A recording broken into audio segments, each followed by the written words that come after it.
I want to introduce today's speaker. Without further ado, her name is Kris Corbett. She is the Director of Atlas Injury Prevention Services. She is a friend of Kurt, presented many times in our safety forums and our conferences, with over 25 years of experience in helping companies and individuals work injury-free, particularly in the construction industries. She's got some great strategies which we feel will be helpful to you. Her title today certainly reflects what we need to know, and that is wellness strategies for your physical and mental well-being and those of your team during this current crisis. So I'm going to go mute and turn the presentation over to Kris. Kris, thank you for joining us. Thank you so much. Let me just make sure that I can get my screen up here for you guys.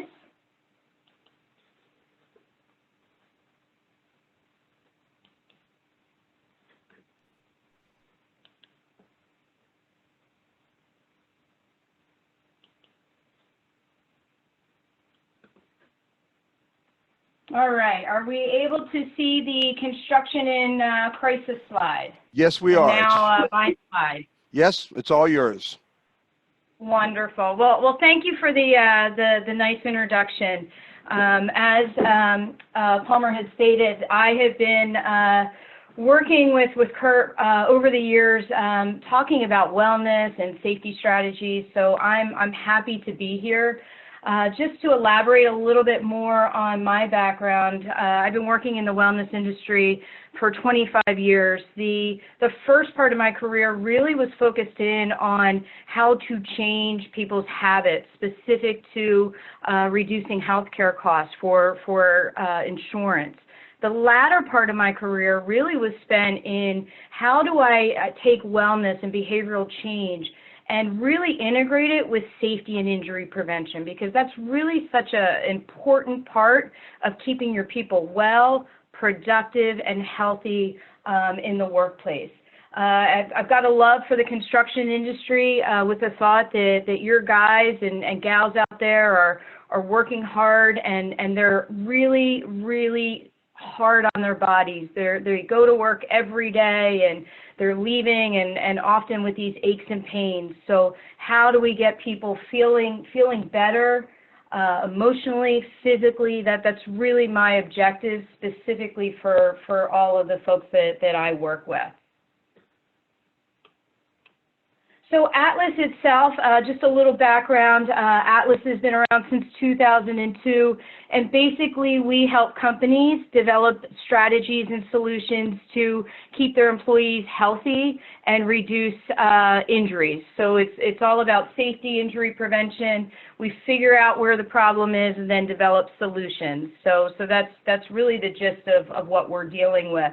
Obviously, like many people right now, we're dealing with a lot of change in the time that we're in around the COVID-19. So we also are figuring out it's time to adapt and change, and what type of solutions can we bring to our clients that are going to help with what we're dealing with now. So it's a time of change for everybody, and I have a feeling, or I hope, what we talk about today will be able to not only help you in your own personal well-being and wellness over the next couple weeks, but possibly take out and utilize for some of your teams. So before we begin, I really wanted to start with, when I sat down to design this presentation, it really was about, wellness strategies. But the more I thought about wellness, I thought about a word that I utilize so much more now when I'm working with folks, and that really is well-being. It's not necessarily about wellness anymore, is well-being. And when you really look at the definition of what well-being is, it's a state of being comfortable, healthy, and happy. And really, in the scheme of things, that's what we're all looking for and what we're striving for. So before we dive into the presentation itself, I think it's important to talk about the week or so prior to COVID-19 really hitting us hard in our lives. It was a few weeks ago for most of us, and at that time we were all navigating a very different world, a world that was changing daily. Our minds were often bombarded by what we needed to do at that time and an overload with information. Our work remained during that time, but we started to get some of those little bits of information of what was happening across the world, and those worries started to set in and started to clutter our brains of the fear of what's to come. This was really something for me that hit hard. I was launching a large client outside of the Seattle, Washington area, and if you guys remember, the first cases that really hit the United States was in the Seattle area, actually in the town next to where I was doing work. So not only was I there in the very beginning of when it hit the United States, and then came back to Pennsylvania where my home was, I really felt like, gosh, I've been in this for quite some time. So we have this pre-COVID-19 where our minds are bombarded and overload, and this, for many of us, could have been a time where distractions were high. Our folks were still on site. Worries were flooding everybody's mind. Is the site going to stay open? Am I going to get laid off? How am I going to pay my bills?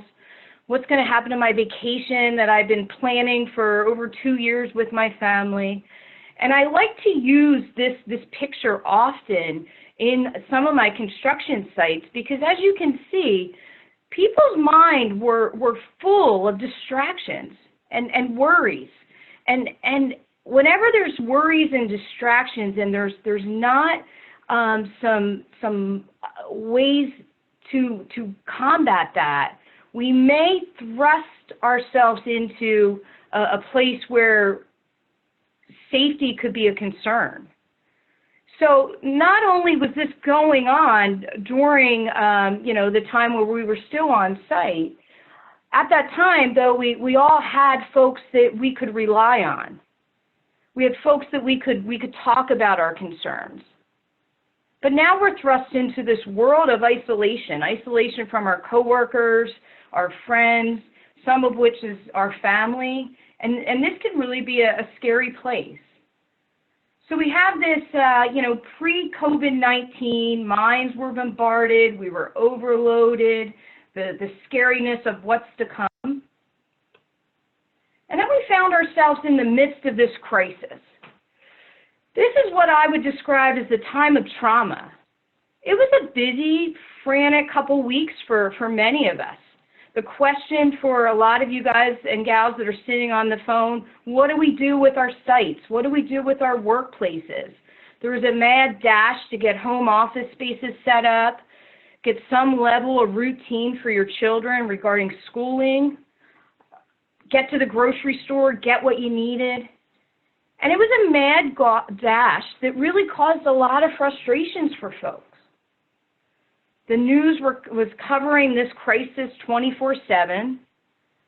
Grocery stores didn't have what we needed. The web platforms that were supposed to support our working from home, they were not working correctly. And it was really an uncomfortable time for many of us. Uncomfortable also in the sense of your new office space. I don't know about you guys. I have a remote office here in Pennsylvania, but I found myself in another location for other family reasons where I was working from my kitchen table. I'm an ergonomic injury prevention specialist. I know better than working from a kitchen table. But this is sometimes what people are dealing with. It was distraction after distraction after distraction. And how would this new workday ever be productive? Many of us were probably thinking that. Then I think to myself, we went into battle mode. This is when the virus really kind of took over, and the focus for parents were how to entertain our children that were not able to get to school, or our older children, keeping them out of a sense of depression from missing spring sports seasons, proms, graduations, time with friends. We also had to process being let go from jobs and create a new way of living, all in a very, very short time. And that's really the key here. We're all being asked to create a new way of living, and one that we didn't choose or want. So how exactly do we navigate this ever-changing time and world that we're in right now? Dealing with COVID-19 is stressful. And for most of us, the measures that are being taken have been unprecedented in how disruptive they are to our lives, our families, and our friends. On the one hand, it's understandable that we feel stressed out about the current situation. But on the other hand, overreacting and coping in negative ways are not helpful and are not going to help us in this time.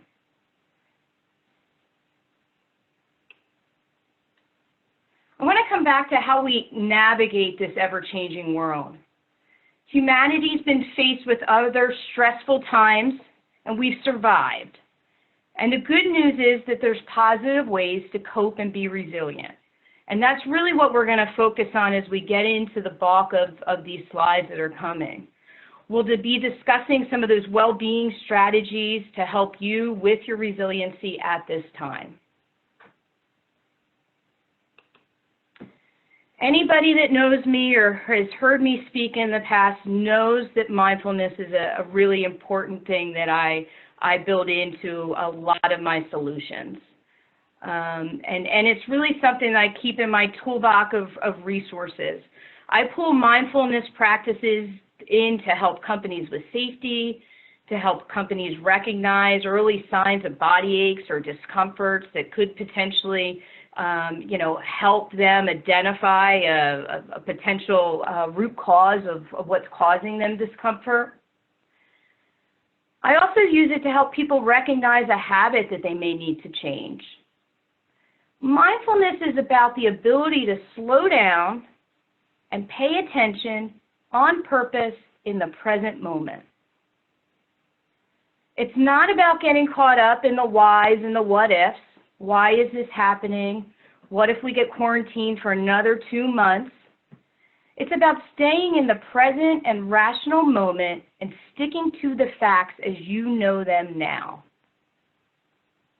It's also the ability to recognize autopilot and when something becomes habitual. When I teach mindfulness to companies and to employees, there's often 2 questions that I often tell folks to utilize and utilize them from a team perspective as well. And I'm going to pull on these questions even in a time like this. To ask yourself, how are you feeling emotionally and physically? To really stop and ask yourself, ask your family. And then also how you're bringing mindfulness to work and or your daily life. These questions can be powerful to you and your teams. For your team specifically, it's going to help you connect with one another. It's going to help you address challenges with empathy. It's going to help build a supportive team, but also allows us to identify feelings that may potentially impede strategic thinking or actions so that we can be clear, efficient, and positive. I've done a lot of work around, the construction crisis that is in front of us as it would relate to, our stress and the addiction and suicide. And if we can often utilize these questions, they can be very, very helpful for you to connect and understand where people need your help. So these questions aren't just about a time now, but something that hopefully you can take out and utilize once people are back to work. During the COVID-19 pandemic, these questions can serve a very important purpose. They're going to offer you the opportunity to bring attention to your mental and physical states and to mindfully observe in order to be less reactive and more responsive in this face of uncertainty or frightening times. If you're like me, these questions will be helpful also for creating equilibrium when you feel a little bit out of control. If you're someone who hasn't been affected by work closures, work changes, or a loss of income, life may be kind of normal and proceeding as usual. Even if things aren't normal, you still may be experiencing dread about what's coming. For others, life is anything but usual right now. You may be a parent whose child's school's been closed, but you still have to go to work. You may have a job in an industry that's dependent upon being able to get people together, and social distancing may not be able to occur. You could be stressed because you're relying on that retirement account that's plunged in value over the last couple weeks. Or maybe you have a spouse or a loved one who's overwhelmed as a healthcare provider on the front lines of care. You may also be someone in a relatively secure circumstance whose empathy for others is causing great apprehension. Panic and dread can accompany this uncertainty. So I want you to often utilize these questions and think about how they can help you. They surely aren't going to spread or stop the spread of COVID-19, but it's going to help you in regards to how you're reacting during this time. And reaction to stress is what we're going to get into next. Amid the ever-changing information around the COVID-19 pandemic, many people are experiencing stress and anxiety. And stress is not right, it's not wrong, it's just part of human experience. And in fact, there's actual healthy stress and healthy anxiety that often comes into play. What we're going to do is start to dive into more around stress. And it's important to remember you can't control what's happening, but you can control how your body responds to the situation that you're dealing with. And mindfulness can be very useful in identifying and managing the stress that you're experiencing. Because again, remember, mindfulness is really awareness. It's attention. And by paying attention to what you may be feeling or the signs and symptoms that your body may be sending you will help you be able to put some self-management techniques in place. So ask yourself often, how do I feel right now and in this moment?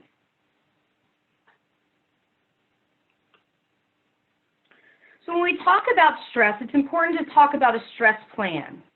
And it's first good to be aware of the symptoms of stress that you personally experience. Because once you know them, you'll be able to use your body mindfulness or body awareness to know when they're occurring. And once you identify these symptoms as they're occurring, it'll help you identify where it's coming from. Everybody's symptoms are different. The way that I experience stress could be very different from the way that my husband experiences it.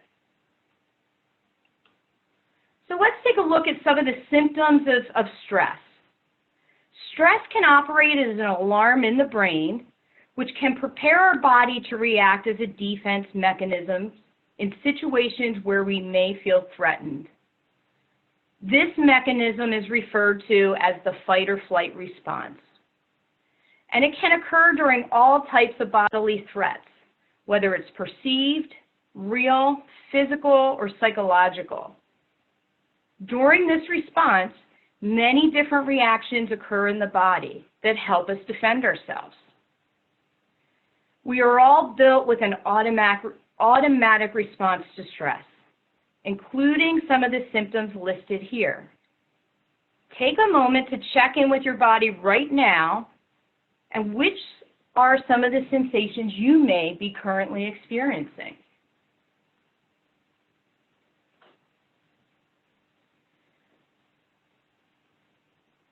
What you're going to see here on this slide is actually the behavior or emotional symptoms that go along with that. And I want you to now check in with yourself and think about, again, what you could be currently experiencing or have during this time. Again, everybody is different in their symptoms and the way that they respond. It's important to first be aware of the symptoms, but then also to dive into the stressors or what's triggering the stress.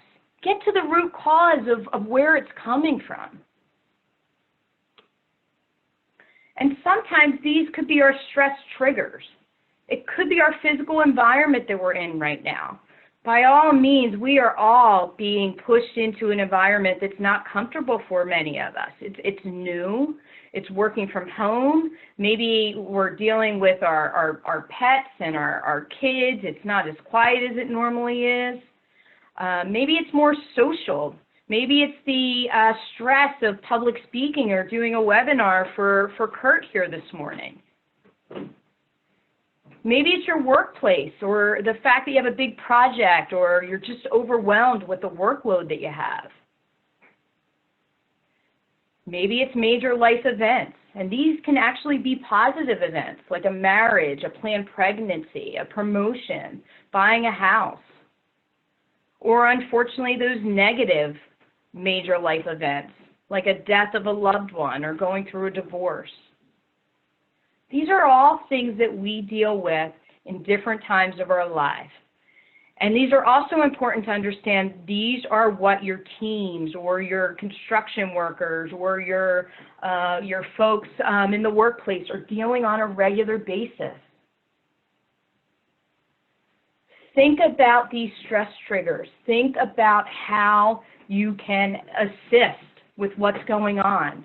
And I always like to use these internal stressors because this is what we have control over. The mind traps. It could be your fears, your phobias, ways of thinking that are setting you up for disappointment or discomfort. Unrealistic expectations, uncertainty. Maybe it's the attitude or the negative self-talk. Gosh, I'm never going to be able to do that presentation today. I know I'm going to mess it up. What if my computer goes? What if my telephone is not working the way that it should? These are stresses that could technically, cause someone to spiral out of control. It's the whys and it's the what ifs.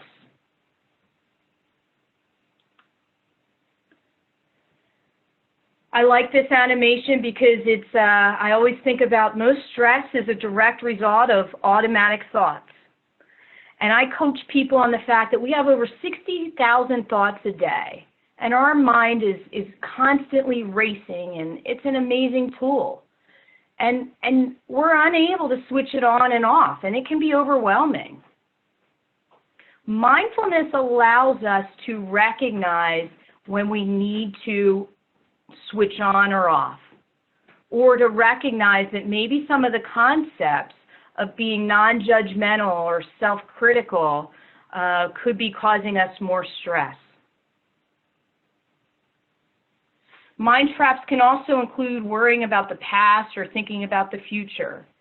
If you're constantly thinking about the I should have or I could have or the what ifs, you're not living in the moment, the here and the now. You can miss some amazing opportunities and interactions at this time.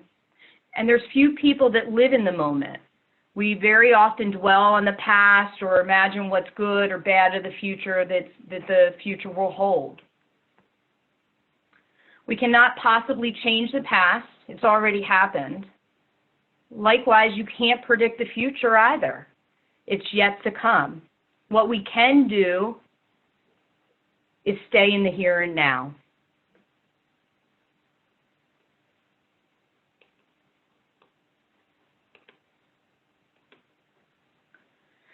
So when we're talking about identifying your stress plans, your stress management plan, I think this is when, or not I think, I know that this is when we really can start to bring in some other ways that we can use our wellness and well-being to assist with our stress management. Awareness. Notice the physical changes that are taking in your body and the thoughts that you're having. Be mindful. Everybody's responding differently with different signs and symptoms, but having this awareness and being mindful is important in the first step of breaking the chain reaction of negativity that comes often from being in autopilot or being habitual. Breathe. There's a reason that when we have been completely out of control or we have young children that are hysterical, we often say, just breathe. By breathing deeply, we decrease the amount of cortisol, which is our stress hormone in our body. And it's also increasing the activity within our brain that's going to help calm us down. It's going to help pull us out of autopilot. It's going to help bring us some calmness. So when you're feeling yourself really in a state of stress, concern, by taking a few deep breaths, you will be surprised of what that will be able to do to you. Focus on what you can control and practice wellness and some well-being strategies that we'll be getting into here in the next few slides. Focus on the things that you have control over. Don't focus on the things outside of your control. I've heard many people over the last few days that were so angry about going to supermarkets or seeing people out and about, still together and not social distancing, and at the supermarket, the cart being too close to them. You can't control what other people are doing. You can only control the way that you're reacting to it. So don't get caught up in other folks and what's going on around you.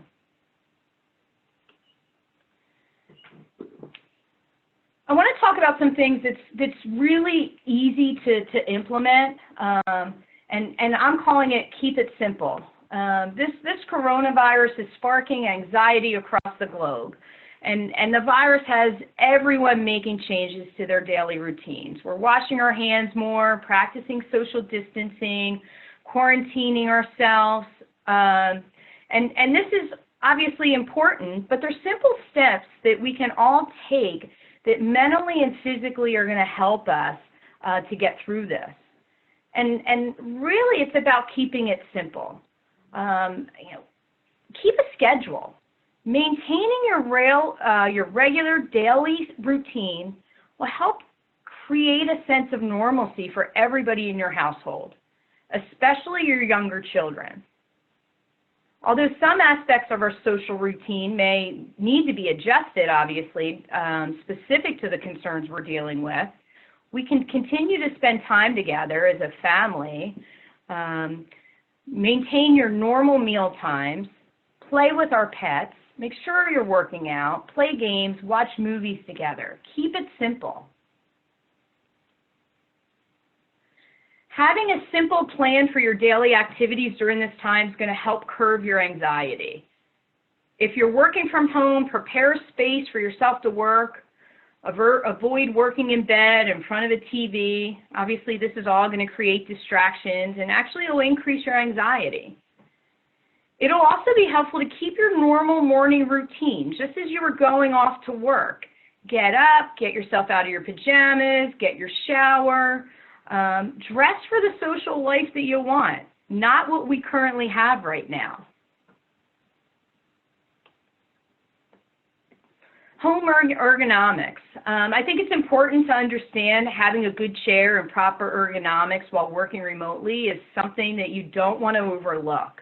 Maintaining good posture is important for your physical health, as well as it's going to affect your productivity. If you're uncomfortable in your workspace, you're not going to get much done. You may also be finding you're uncomfortable, your shoulders are tight, your back's in pain, which is going to affect your sleep and other things as well.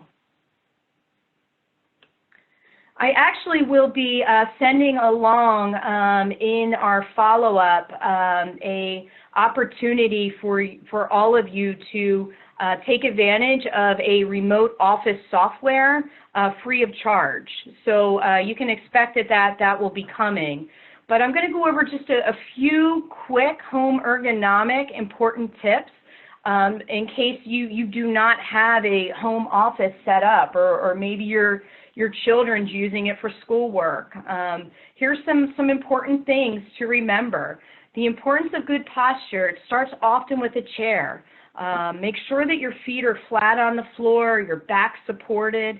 You also can go into a standing option. There's many ways that we can create a sit-stand workstation at home. I heard a speaker many years ago when I was at an ergonomic conference talking about the ability to take an ironing board and utilize that for your sit-stand workstation. It's ergonomically correct. It's the exact same level that a workstation would traditionally be in a sit-stand. So keep that in mind. A counter could work as well. Making sure that you're wearing supportive shoes while you're working from home and not being in your slippers or your bare feet. The importance of this good posture as it would relate to, the fact if you're working from a laptop, this could be causing a lot of forward head flexion that you can see in the picture there in the corner. If you don't have an external display, take your laptop and raise it up with some books underneath or reams of paper to keep it in line with your eye level. Keep that head upright. That's going to take a lot of that pressure off your back and neck. Keep in mind, if you have children home with you as well, this is also really good to have them pull their laptops up and get into the habit of keeping the head upright. And then the importance of obviously the wrists, the shoulders, the elbows, keeping things straight and neutral posture.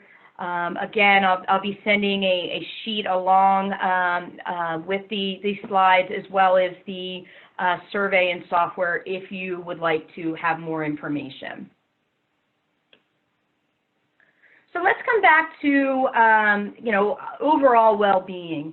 Working from home can certainly disrupt your eating schedule, that's for sure. When you're in a typical workday routine, we often eat at the same time. We're eating breakfast, lunch, and dinner always about the same time. But when you're working with the fridge just a few feet away, it could definitely spark some unhealthy eating habits. So we want to be mindful of our eating and when we're eating. Be mindful of, am I really hungry right now? What are the, signs or things that your body could be telling you in regards to why you're reaching for that ice cream or bag of chips? Is it because you're bored? Is it because you're stressed? Or is it because you're really hungry? And if you're hungry, then obviously make sure that you are listening to your body and feed that hunger. But feed the hunger with nutritious things. Prepare those meals, prepare those healthy snacks to help be able to keep you on schedule for your typical eating habits. Snacking is inevitable as well when you're working from home. So again, by keeping some guilt-free snacks on hand, fruits, salads, this is obviously going to help you as well as protect you with your immunity system. And by all means, hydration is important. Drinking water is vital. It's one of the best things that we can do for our health in general, but during this time, it's even more important. Set a goal to drink at least 8 glasses of water every day. Keep that glass near your workspace at home, and it'll really help keep you on track. Increasing your water intake supports your immune system, which will help you stay healthy and strong, especially during this pandemic. Movement. We surely want to make sure that we are moving. While this COVID-19 has people avoiding crowded public places, getting out of the house is critical for your mental and physical health to move. We want to make sure that we can get out, take a walk, have the sun on your skin, Not only is that going to provide key nutrients to keep your immune system strong, but it's also going to stimulate your brain and your senses, causing you to be more joyful and happier in general. Exercise is something, obviously, this is a great opportunity to start something, start an exercise plan, and or maintaining your routine. Instead of going to a public yoga class, maybe you'll watch a yoga class on YouTube. Turn your living room into your personal gym. You can easily do squats, jumping jacks, sit-ups, and actually pull your family into that. It's about keeping your heart healthy and your body limber while you're cooped up in the house. Excuse me. It's also about getting enough sleep. And sleep is critical for keeping yourself healthy. While it may seem like you can stay up all night, breaking all your sleep habits, this can actually compromise your immune system. Try to maintain your usual sleep schedule or improve upon it. Get 7 to 8 hours of sleep if you're working from home. It will not only keep your immunity system strong, but it's also going to help with your attitude and productivity during the day. The most important thing that you can do for your mental and physical health during this time is really staying calm. Practice that mindfulness to help calm your mind, focus on only the things that you can control, and have faith that you're prepared to keep yourself and your space as healthy as possible. This is something that I think is really important, and one of my final slides, it's about how do we stay connected? How do we engage with this newly remote workforce? And there's a couple things that I think not only are going to be helpful for you as maybe leaders in your companies to stay connected with your groups, and a couple of those are hold daily video calls with your teams, either on a group chat or with each person individually. It's much easier to feel connected with people when you can physically see them. And being able to see and react to a person's nonverbal cues is critically important to conversations. Most experts are saying that 70 to about 90% of all communication is nonverbal. And this is important even when you're having those conversations when you're back in the workplace. Really be mindful of not only how people are responding to you, but what their body or their cues are telling you. Because that could be something that is critically important with how you may respond. Maybe it's about starting a company-wide wellness challenge, such as a fitness or healthy eating contest.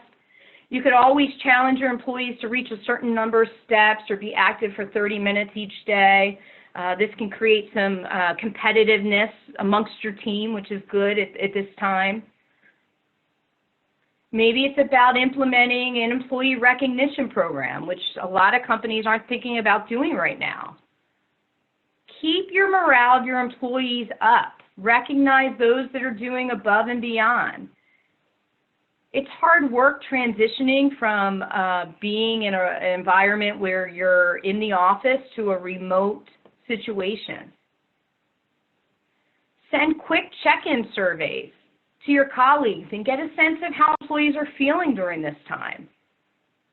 Enable them to ask questions, give feedback, and voice concerns while they feel as if they're being heard and connected to the company. Survey results are also going to help you directly identify and address the employee's concern versus you assuming you think you know what the concerns would be. So how do you engage with this newly remote workforce? This is really something that I hope that you guys think about and really focus in on over the next few weeks. And personally, what can we do to keep ourselves socially connected? Connect, connect, connect. I'm a mother of 2 teenage boys, And I'll tell you, we're doing a lot of, family time. And I'm thinking to myself, this family time is time I'll never get back again. We're not ever going to have this time to be together, to play cards, to have daily meals together every single night when we're not being rushed around from lacrosse practice to basketball. This is actually a time that I'm rejoicing in, and I think we all should look at it as a time that take this time as having your family readily available and enjoy it. So I am coming up on my last slide here, and I think it's timely. Our worlds are definitely challenging for all of us, and no one's going to deny that. There is a silver lining, a lesson sort of, what we're learning here, and it's coming from what I just talked about, this family time that many of us may be getting. It's time for us to devote to exercise, chores, new hobbies, cooking healthy meals. Making daily activities fun can go a long way to keep this positive mindset. Be hopeful. This epidemic and disease is not going to last forever. Last night when I was finishing up this presentation, I was looking outside my office, and I'm lucky enough to have a beautiful porch that I look out over that is a porch in a large park across the street.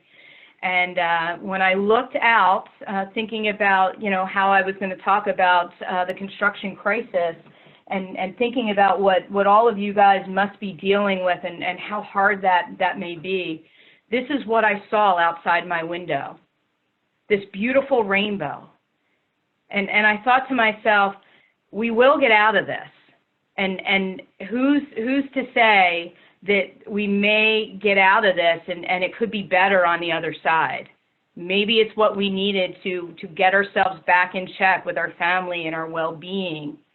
But the key is to have the awareness that you need to be able to see those rainbows in a time where things are feeling out of control. So I'm going to leave us with a quote from John F. Kennedy. The word crisis stands for danger and opportunity.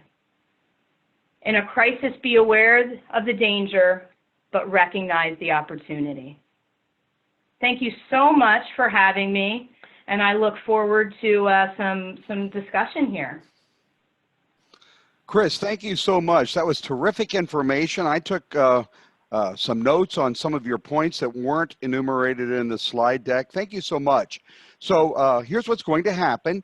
In just a few minutes, we're going to look at the group chat. If you have a question, now's your time to ask it in the group chat. Again, if you'll hover your cursor over your screen, you should see the little group chat box in a list of icons or a row of icons at the bottom of your screen, and just weigh in there.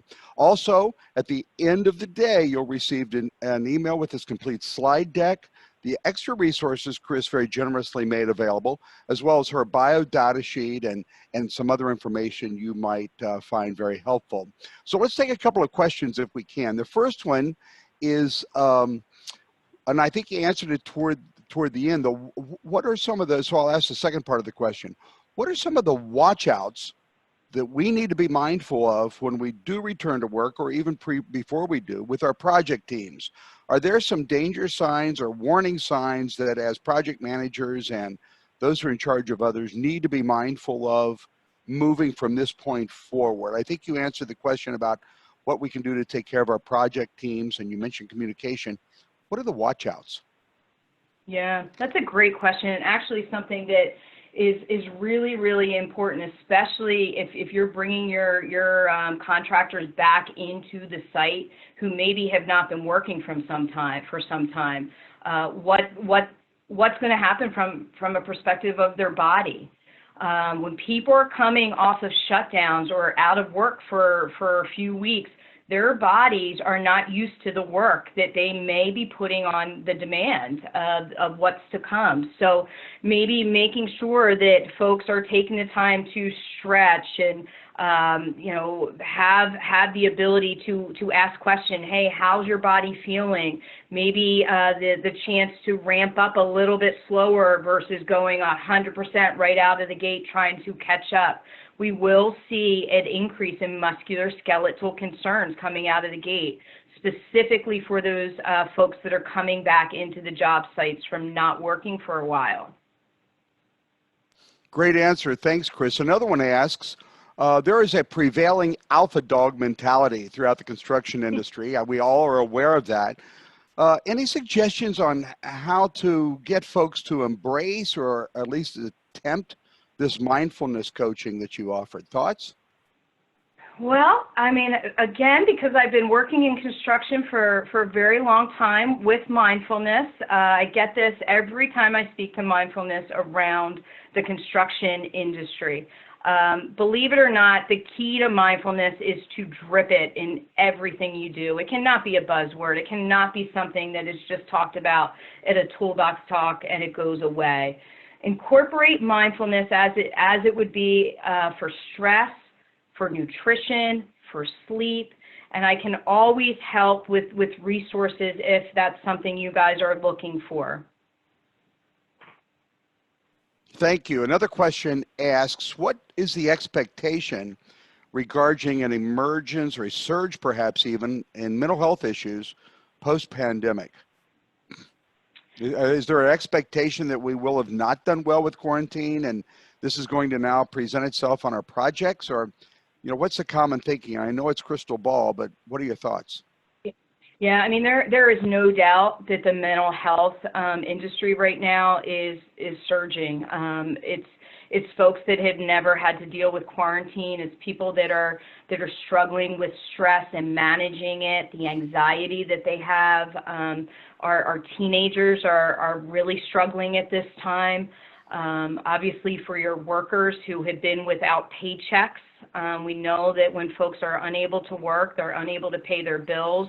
They may be more likely to be reaching out to, you know, to alcohol or substance abuse, which we know then can run rampant for issues once they are back into the workplace. The key to that is be in touch. Ask those questions. How are you feeling? How are you doing? But don't wait for your folks to get back. Check in on them now if you have the opportunity. Make sure if folks need your assistance that you have resources to give to them. Great answer. What are some resources that we can reasonably likely expect to have to provide to our people as we bring them back into offices, project sites, job trailers, etc.? When you talk just there at the end about, you know, give them the resources that they may need, do 2 or 3 come to mind that we ought to be maybe queuing up for that moment? I think, again, making sure that they realize that, you know, they may be feeling this work more than what they traditionally do, how their bodies could be feeling.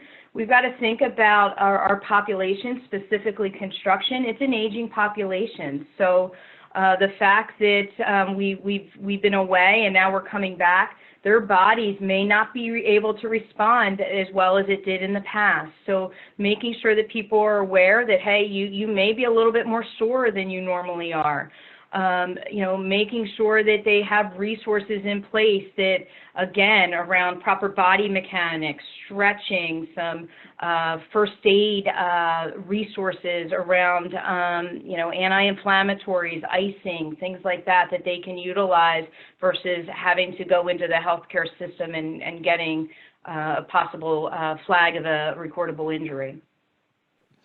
Great point. I will also make you aware that Greg Palmer from our office also posted in group chat a link that you can subscribe, or that you can log on and subscribe to a special report entitled just that, Construction in Crisis, a Special Report. It comes out on a weekly basis, and it'll contain information that we've been scouring the construction landscape that we think might be particularly useful to you, that you might find hard to get in other places. So if you'd like to subscribe to that and you're listening to this call, if you'll just scroll up in your group chat, you'll see the link for that. And Greg, I'm going to ask you from your remote location, perhaps you could just put it on there again. Here it is again, and he just did that.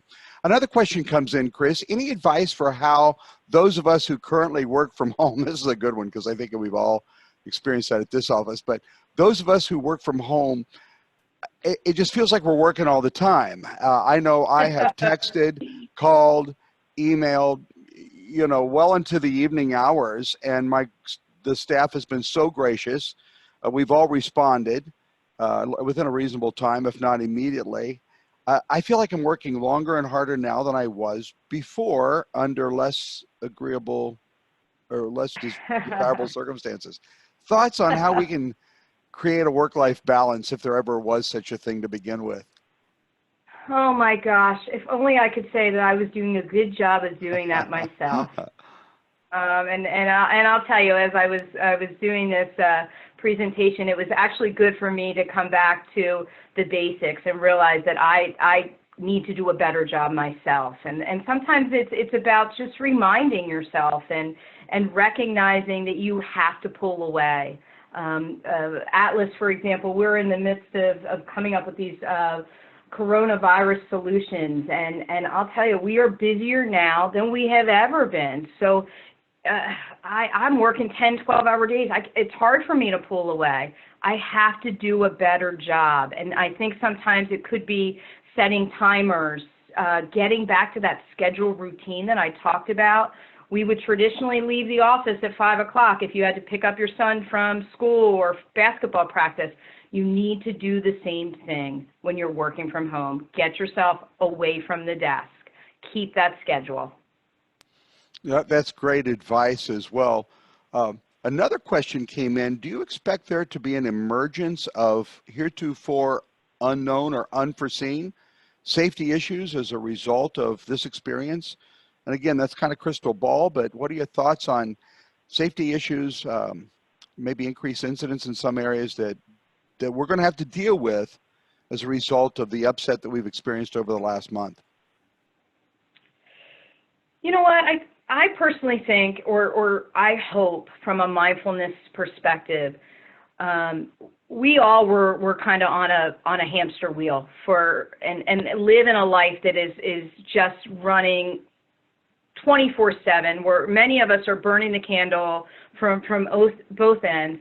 I hope that this time where we have to be self-isolated, spending extra time with our families, actually being bored again for the first time in a very long time. In fact, many of our generations and children don't even know what it means to be bored. They constantly have something at their fingertips at all times. I hope that actually will slow down the mind and slow down the fact of people being 100 miles an hour, and folks will be a little bit more thoughtful in their actions in the way that they're perceiving their situational awareness while they're on the plant site. Great thoughts. I want to thank you once again, Kris. We have about 1 minute left. Unless there are other questions, we'll pause just a moment to see if somebody wants to type something in the chat box. I think we've covered everything. If not, please type it in, and we'll take just a moment or two. And while you're doing that, again, the Construction and Crisis Special Report is being offered. Our upcoming seminar next Tuesday, the 14th, you won't want to miss. Jim Gloriad from Aon, President and CEO of Aon Construction, who's going to be talking about insurance issues and sustaining resilience through this pandemic.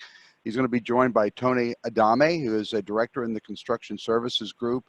You won't want to miss that. And then coming the week after, we're going to be talking about the rise of the Phoenix, how appropriate, preparing what we can do now to prepare for a prosperous future on our projects and in our industry. 3 terrific folks, one formerly from Procter & Gamble, one from Fluor, and one from Praxair, who will be with us. That's April the 21st. Both of these are at 11 a.m. Eastern Time, and registration links will also be sent in the follow-up email that you'll receive later on today. Kris, I was also disappointed that Doritos and Extra Crispy Cheetos were not on your snack list. Well, Seriously. and I'll tell you another thing that's not on my list, and I'd be a bit of a hypocrite if I mentioned it or didn't mention it, is our wine, a happy hour that's occurring, and glass of beer. Be mindful of Yes. how early you're starting that as well. And hopefully nobody on this call has started that already. I'll also tell you that I think some of it's nervous eating. I work from home. I'm in the office right now, and most of the staff's in remote locations, and even us are in the office or on other sides of the building. But I think some of it's just flat out nervous eating or eating out of boredom. Anyway, I struggled with that, and thank you for your prompting. You also notice I have a rather colorful springtime shirt on. I wore it on purpose.